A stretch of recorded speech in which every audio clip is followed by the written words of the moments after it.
There was a holiday feeling in Freetown, capital of Sierra Leone, as Independence Day drew near. Divine service on the previous Sunday in St. George's Cathedral was a thanksgiving at which the Archbishop of York officiated.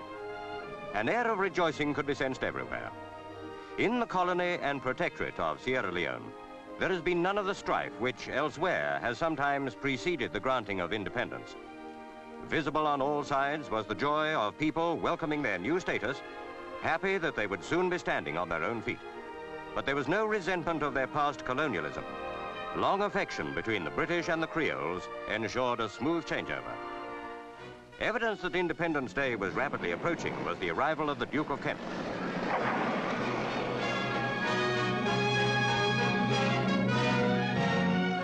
His Royal Highness represented the Queen. He was welcomed by Sir Maurice Dorman, the Governor of Sierra Leone, who presented Lady Dorman. Premier Sir Milton Margai presented the many important people who had come from all over the colony to pay their respects.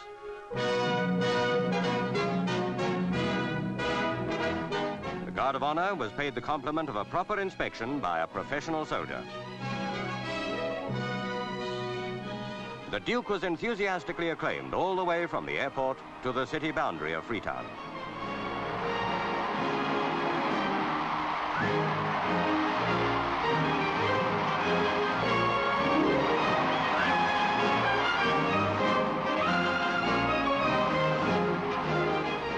As far back as 1799, Freetown received its royal charter. Now, the mayor and aldermen welcomed the Duke with a loyal address and presented him with a gold key bearing the crest of the city. The forms of British municipal government are punctiliously observed. After that ceremony, the Duke drove to Government House, where he stayed for the next few days.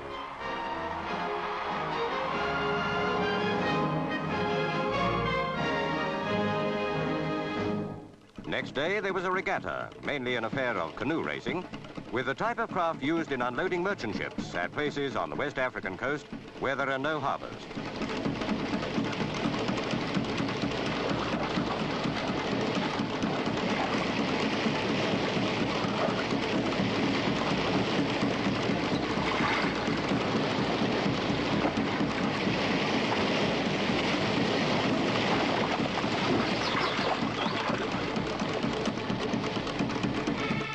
Not all the fun was on the water. At Brookfield's recreation ground, there was a display of traditional dancing.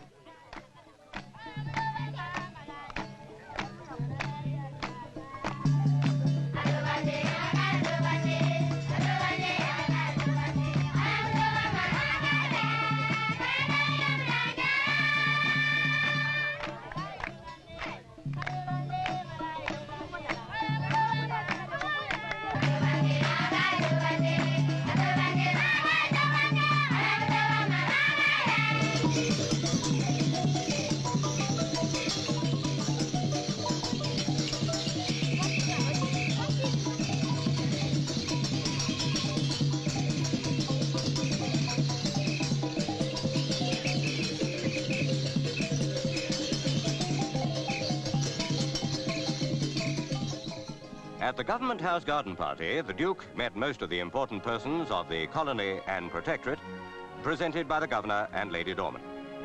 The colony, established at Freetown and its surroundings, is peopled by the Creoles, descended from the liberated slaves who settled there in the late 18th century. The protectorate consists of the hinterland inhabited by a variety of tribes, mostly Muslims. British control of it dates from the 1890s. The Duke earned praise by the friendly manner with which he won the confidence of the guests. He spoke to nearly all of them, certainly to representatives of every part of the protectorate. It all seemed to indicate that the old antagonisms between the Creoles and the tribesmen will disappear when independence gives to all of them the feeling that Sierra Leoneans are one nation, women included. Under the new constitution, the House of Representatives will be open to women members. The first one to be elected is Madam Ella Gulama on the left. Madam Ella sits for the Moyamba district.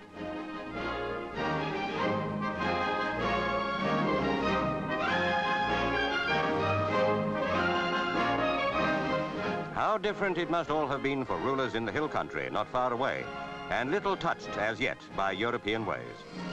Sierra Leone's Prime Minister, Sir Milton Margai, was a happy man as he drove to the state opening of Parliament.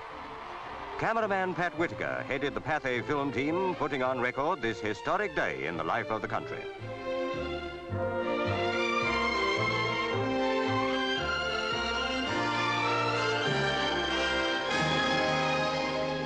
The Queen, in sending her cousin to represent her on this day, underlined the close ties between the royal house and the colony and protectorate.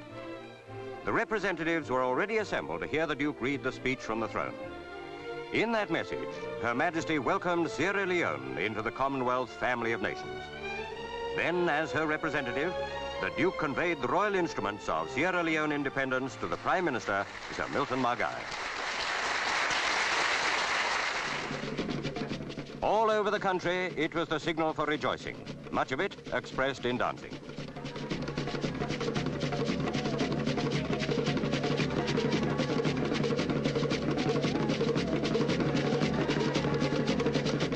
Britain and the rest of the Commonwealth wholeheartedly welcome Sierra Leone into the British family of free peoples.